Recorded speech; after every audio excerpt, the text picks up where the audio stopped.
बंद थी। उस किताब को देखकर ऐसा लग रहा था कि जैसे वो किसी का मुंह हो। तभी उसकी उंगली उन नोकीले दांतों पर लग जाती है जिससे खून आने लगा था जो उस किताब पर भी गिरता है। पर हैरान कर देने वाली बात ये थी कि वो किताब उसके खून को अपने अंदर जज्ब कर लेती है और तभी वो किताब खुल भी गई थी। हम देख पाते हैं जिसमें अजीब अजीब तरह की तस्वीरें थी जैसे कोई किसी पर जादू कर रहा हो। डैनी उस किताब को तो नहीं पढ़ता पर जो उसे ऑडियो टेप्स मिली थी उन्हें चलाकर सुनने लगता है जिसमें पहली ऑडियो टेप में एक फादर थी जो बता रहे थे कि हमने अपने साथियों के साथ किताब को जानने की कोशिश की है जिसमें अजीब तरह के जादू के बारे में बताया गया है। अब अगली बात दूसरी ऑडियो टेप में थी। डैनी जब उसे चलाता है जिसमें फादर उस किताब के बारे में बता रही थी कि ये किताब उन्हें मिली कहाँ से थी। पर अचानक से वो ऑडियो टेप में से एक डेमोनिक आवाज आने लगती है जैसे कोई काली ताकत उसमें कैद हो और बाहर आने की कोशिश कर रही हो। डैनी उस टेप को रोकने की कोशिश करता है पर नहीं रोक पाता। तभी हम देख पाते हैं काली ताकत उस टेप से आजाद होकर लिफ्ट में एली के अंदर आ गई थी जो आते ही एली की हड्डियों को बुरी तरह से तोड़ देती है और उसे बहुत ही बेरहमी से मार रही थी। डैनी उधर ऑडियो टेप को रोकने की बहुत कोशिश करता है पर नहीं कर पाता।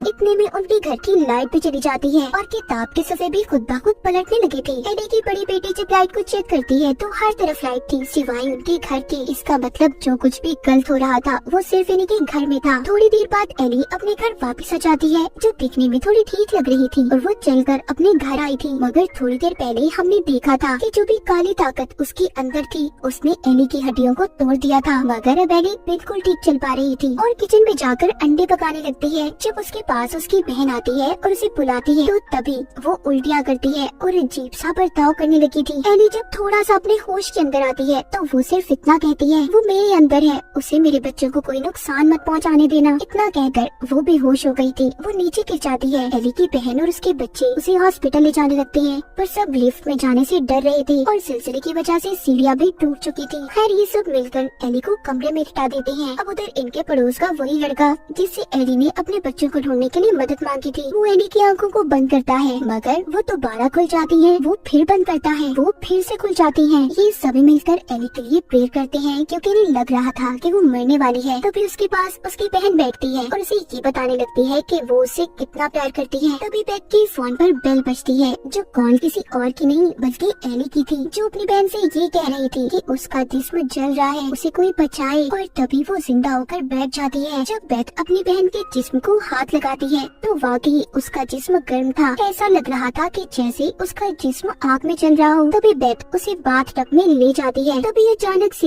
एली पानी से निकलकर दीवार पर चलने लगी थी और इतनी जोर से चीखती है कि सभी उसकी चीख सुनकर बेहोश होने वाले थे। साथ ही साथ बाथटब में जो पानी था वो भी उबल रहा था। एली एक एक कर